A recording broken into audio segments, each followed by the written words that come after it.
Hey guys, welcome to this talk on optimizing model performance with feature engineering and hyperparameter optimization. I'm Nantini and I have Devin with me. We work for NVIDIA on the Rapids team, and we'll be talking about how you can use Rapids framework and a few other GPU accelerator libraries to get performance boost in your models. And this is the outline of the talk where we will talk about feature engineering, we'll talk about hyperparameter optimization, and we'll talk about the libraries, and we'll walk through a demo notebook to see how these can be used together to get a performance improvement. So you might be wondering why there's a need to optimize performance. You've built a model and it gives you some accuracy and that's it, right? Like that's not the end of a data science workflow. And anybody who's worked in the field knows that there is more to it than just building a model. You have to think about, are the features relevant? Have you used it optimally? Are there anything that you can do to improve the model performance? More often than not, the default performance of the estimator is not going to give you the best performance. So you have to think about ways in which you can better the performance itself.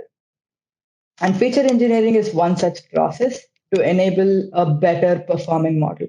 A feature is a property of the data set that everything following that is based on. The machine learning process is based on the features of the model, of the data set, sorry. And we need to think about how we can best represent these features so that we get a good performance going forward. And there are different ways in which we can engineer features. One of them is transforming. This is generally used for numerical data. Encoding is generally used for categorical data with label and target encoding and processes like that. And combining and splitting features is used for date time features, where you can split or combine different columns into one to get a better representation for the data. And this process can boost your model performance to a good extent. And it uses domain knowledge as well. So that's also useful.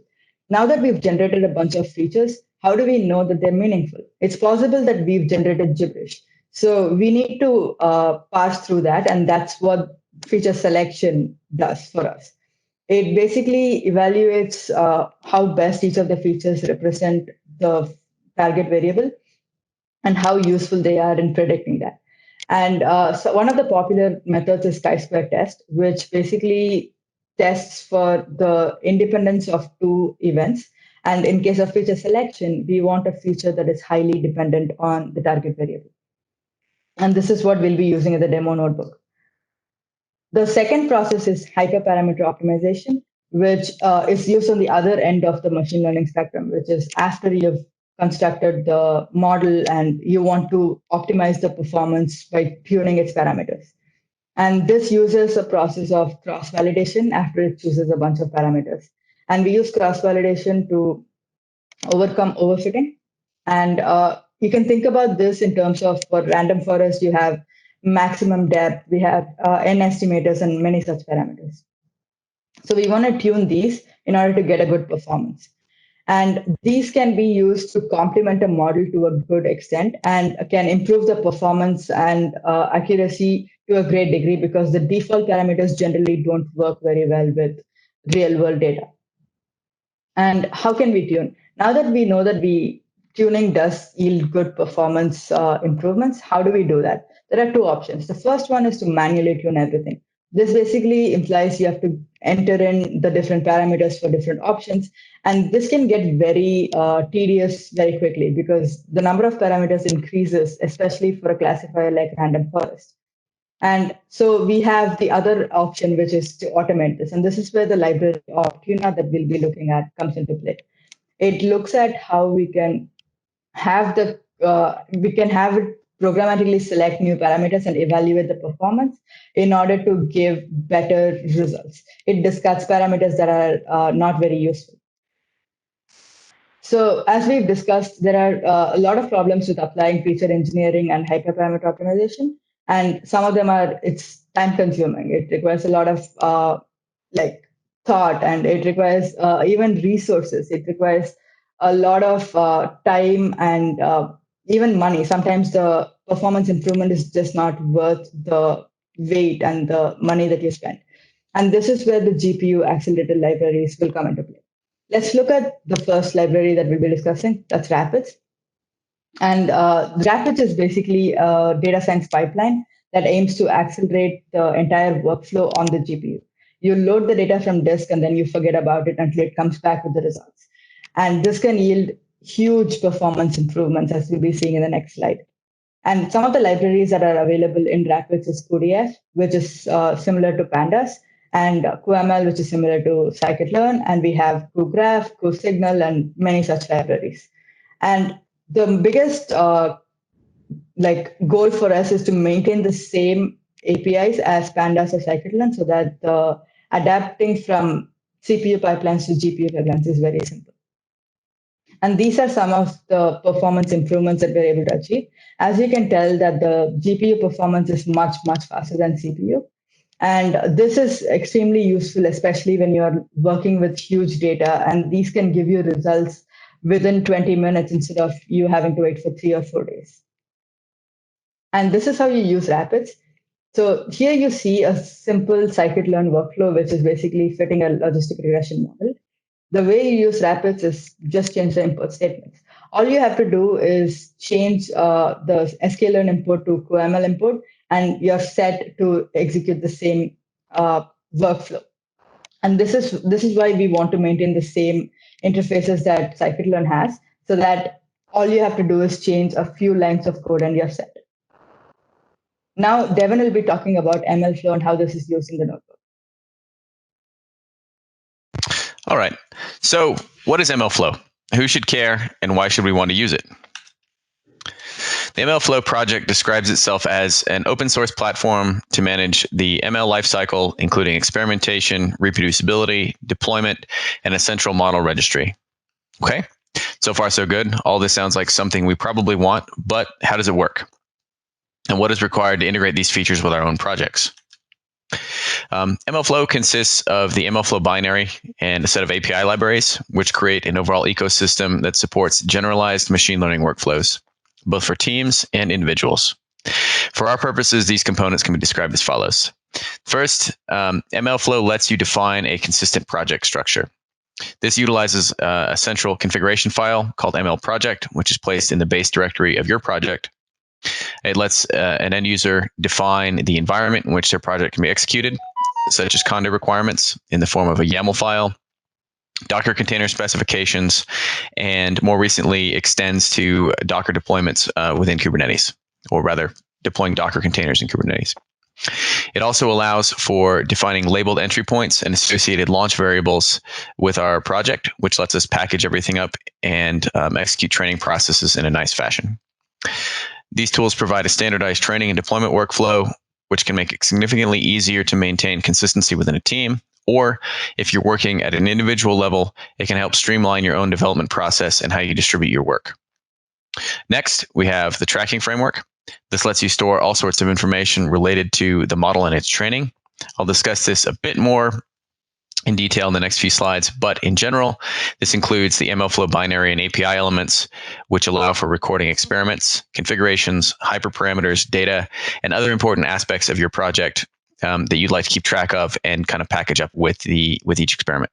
It relies on two primary components: the backend store, which is a database for storing metrics and parameters of an experiment, and artifact store, which is used for larger data objects such as files, folders, and registry models. The last piece that we're going to look at is the model registry. This provides tools for storing and annotating deep in machine learning models. It lets you assign tags or labels to these models, search them later on, and deploy them for inference. Next slide, please.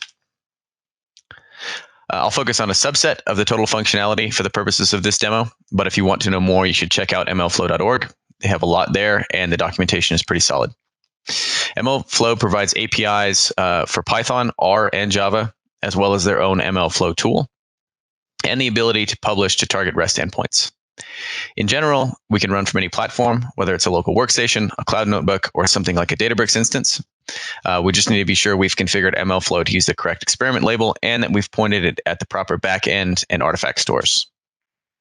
The API layer provides interfaces for logging general key value metrics, configuration data, such as hyperparameters, inputs, and training results.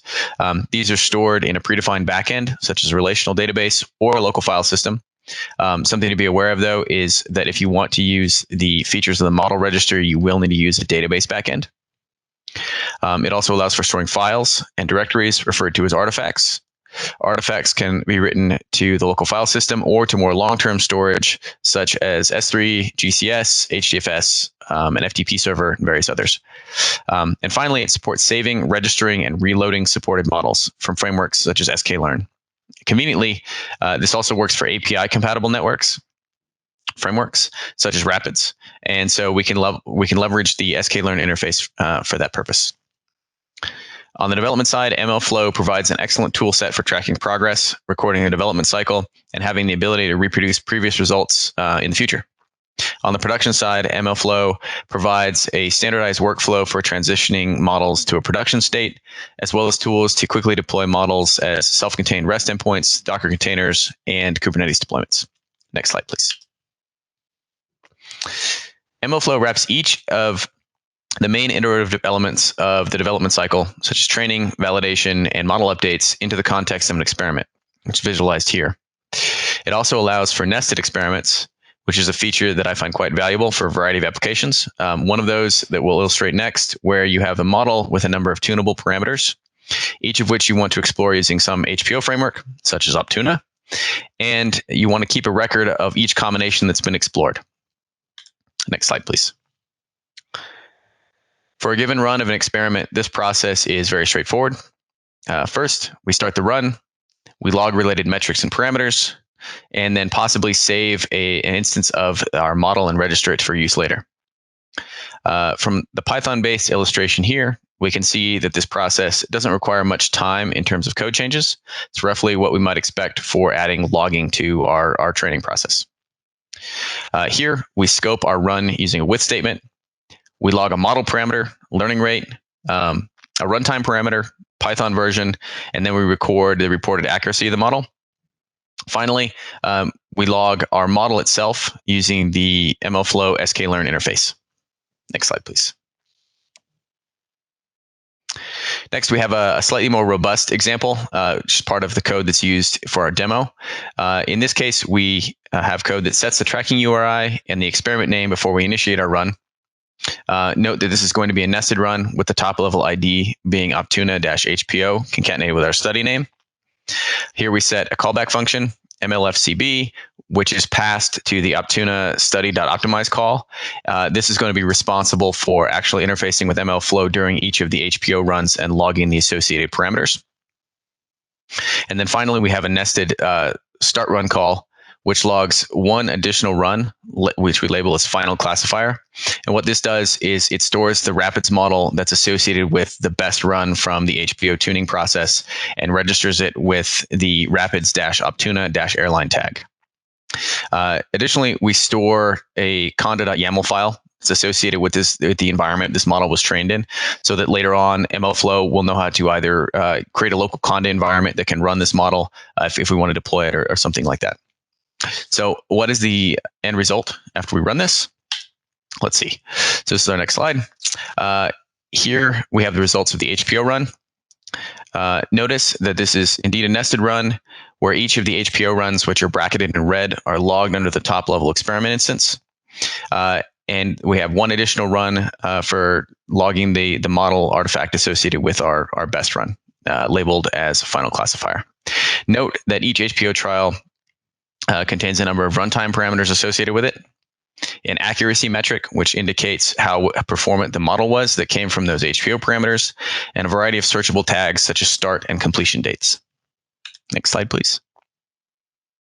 Clicking on the final classifier entry, we're able to drill down into the specifics of that run and see the artifacts that are logged with it and the associated files. And their location on disk. If we had been using something like S3 or a GCS endpoint, that would be reflected here, so we'd know how to get to it. And then we move on, and we can take that information in our stored model, and we can actually deploy it. Next slide, please. The final step in this development cycle is to deploy our model as an inference service. One way we can achieve this is with MLflow's serving interface, which we can see run in the console screenshot above. Here we tell MLflow to use an SQLite database that's located in /temp. and we want it to serve version 1 of the model that we registered previously with the tag rapids-optuna-airline. MLflow then goes out, creates a REST endpoint that will serve our train model. And you can see it running here on the local system. And then if we look at the simple example of the Python query code that's going to reach out to this REST service and run an example inference using only the request library, we can see that when it comes back, it indicates that our example flight is going to be late. And that's about as simple as it gets. Next slide, please. All right, so to recap, MLflow is good, and you should use it in your workflows. We've glossed over a number of details here, but this should be a good starting point to motivate MLflow and how it can be integrated into your environment. I'm going to give it back to Nandini now. Let's now look at two other libraries, Optuna and xfeat, and how these can be used to do hyperparameter optimization and feature engineering. Optuna provides a lot of sampling algorithms, and it's a hyperparameter optimization library. So it's useful in automating our HPO runs. And here we see a simple example of what an Optuna workflow would look like. You just have to define an objective function that returns either your score or your loss, and it maximizes or minimizes depending on what you've passed. And you have to specify that with create study as well. And we see here that this is going to run for 100 trials. And a trial refers to one simple run of the objective function. And a study is a bunch of these trials grouped together. And Optuna is extremely easy to parallelize. They provide a lot of options to parallelize within. And parallelizing HPO runs is, I think HPO is one of those embarrassingly parallel that you can have. So it also provides visualization libraries in order to visualize the results of the HPO runs that we've had. And this is how you integrate Rapids with Optuna, where you include the logistic regression with predicting the fitting and predicting, and it returns the accuracy score. As you can see here, we're maximizing the accuracy score, and we select the parameters and we run the workflow that you would normally. With just a few changes, you'll be able to integrate Optuna with any existing workflow. And you can do this with CPU workflows as well. xfeat is a feature engineering library that provides a lot of functions like arithmetic combinations, encoding to engineer your features. And it also provides feature selection capabilities with the same, with a good integration with Optuna as well. And it provides the chi-squared test that we were talking about, and this is what we'll be using in the notebook. And this is a simple way to integrate Rapids with xfeat. You can see here that we have a numerical encoding, numerical feature engineering task, where R specifies the number of columns that we want to add, and the operator specifies the arithmetic operation we want to perform. And yes, we want to make sure that we exclude the target column here, because we don't want to do anything, any pre-processing on the target column, just because that's going to be the best deterministic feature for like the target itself. So we want to exclude that. And this is what we are using in the code as well in the notebook. And let's jump into the notebook and see how these libraries can be used together. So this is a notebook that you can find in the repository. These are the libraries. Just have to uncomment and run it to install.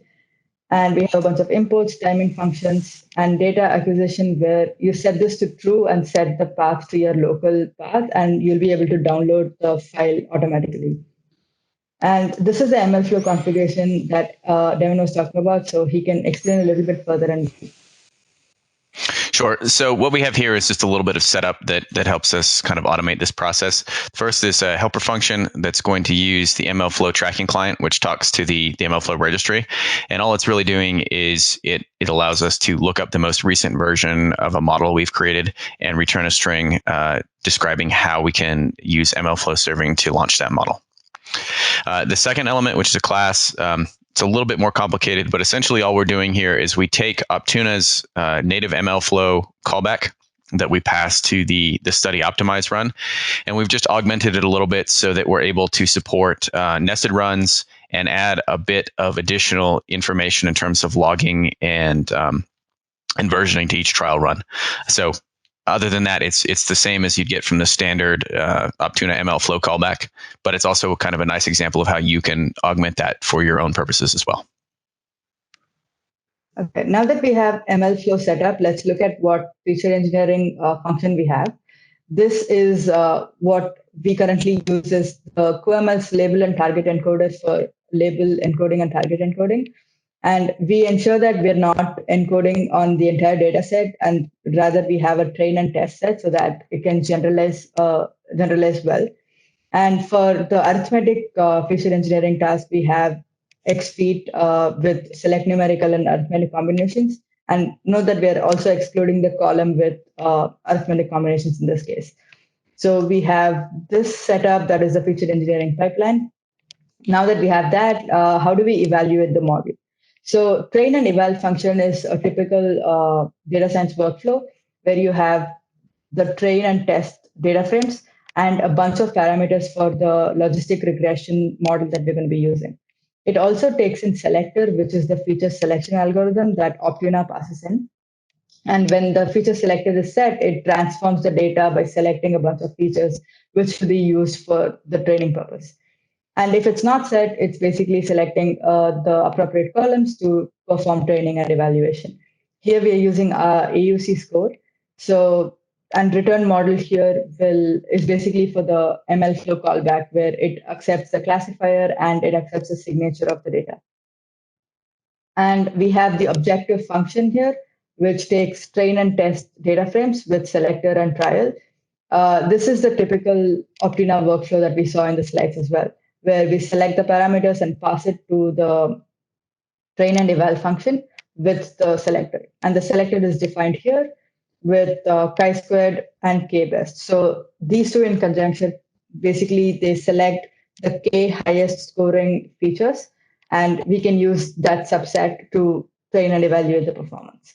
This is the MLflow setup, and this is the optimized call. This is where the magic happens, where we're passing the objective function with the data frames along with selector and the MLflow callback. Once it's optimized, we want to get the selected columns from the selector and also the best performing parameters. With these two, we evaluate the performance for and get the performance for logging to the MLflow so that we can get it back later on to in the production stage. So we have all of this set up. Let's go and run the model. Here is just the experiment variables, the number of rows you want to select, how many trials you want to run, and all these metadata that we have.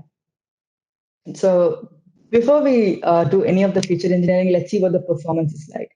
And we notice that it's 0.5, and these are the columns that we have, which is 12 columns excluding the label. And with feature engineering, we're going to see what the performance improvement is. The other thing to note here is we are casting the categorical columns back to object because logistic regression does not accept object columns. And in the feature engineering step, because of label encoding, these become numerical columns. So let's see what the performance is going to be like. We see an improvement of 2% here. And we also have extra columns. The plus refers to the arithmetic operations, and the TE refers to the target encoding columns that we have. Now that we have that, let's see how we can select the best performance from it. So you can see that it starts with 0.56, and it's probably improving to 5.8 and 6. While it does that, let's just take a quick look at the CPU notebook. This is also available in the repository for comparison. And this is the notebook that we used for getting the numbers that we'll be discussing in the next few minutes. So it's the same code that basically uses Pandas version instead of QML and UDF. The only main difference is the encoder, which will use label and target encoder directly coming in from xfeat instead of QML's label and target encoders. So this is the entire notebook. Again, this is available on the repository, so feel free to play around with this as well. Let's go back and have a look at what the best performance was. We see that the best performance was 0.6, and we'll see how much of an improvement there has been. So this is basically the Optuna trial, the study object that we're gonna from the study object that we got. Let's visualize these results and see if we've actually done anything useful or if it just ran for a long time. As you can see here, this is the hyperparameter importance graph, and K seems to be the highest of the highest importance because it makes sense as that determines the number of features that we're going to select. Among the parameters, it seems like penalty and L1 ratio have the highest impact, although it's comparable to the other two, but penalty seems to have a good impact on the performance. Let's look at slice plot. This will tell you how it changes as we change the different parameters. And as you can see, there are like some low performing C values and there are some high performing, which is why it's kind of not impacting the performance too much. And finally, we have the history trial, which basically shows how it improved the performance. As we can see, we started around like 0.56 and it went all the way to like above 0.6. This is not a great improvement. Again, you can get better improvements if you have more data and you run it for longer trials. But for the purposes of this demo and the time constraints, I've just decided to go with this. So feel free to run it for more trials and more data. Now let's look at how we can get the model back from MLflow. So it tells you what command you have to run on the command line. So in the same folder that you're having the notebook, execute the command and you should get this setup, which is similar to what it says here. So now in this is the query code where it basically has a bunch of data, and we're going to see whether this flight is going to be late or on time. And it's going to be late. So this is a simple example of how we can get a model back that we saved through MLflow, and we can have that kind of predict on new data. So let's go back to the presentation. These are the numbers that we got. As we see that there's a 5 times improvement from the GPUs with CPU for 100K rows. As you can see, it's still for 1 million GPU is still faster than CPU for 100K. And as you go further, the improvements are going to be more pronounced. And you're encouraged to try for larger data sets. And that's what we have for you today. Hopefully this was good in introducing you to how you can optimize the performance and maybe even get you started on optimizing the performance. And a good place to look at is the Rapids AI Cloud ML examples repository, where we have a bunch of these different frameworks with different cloud providers to see how best you can use it with all of these different options that we talked about. And you're encouraged to check out these to get started. And feel free to connect with us on GitHub or Twitter. We're at Rapids AI. Hope you enjoyed the talk. Thank you so much.